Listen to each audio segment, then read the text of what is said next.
16 मई से पेट्रोलियम मसनूआत की कीमतों में बड़ी कमी का इम्कान। पेट्रोल कितना सस्ता होगा, जानिए।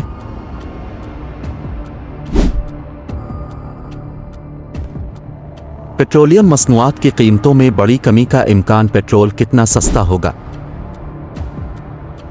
iOS app, Android app. Islamabad, daily Pakistan online. 16 मई से पेट्रोलियम मसनूआत की कीमतों में मजीद कमी का इम्कान है।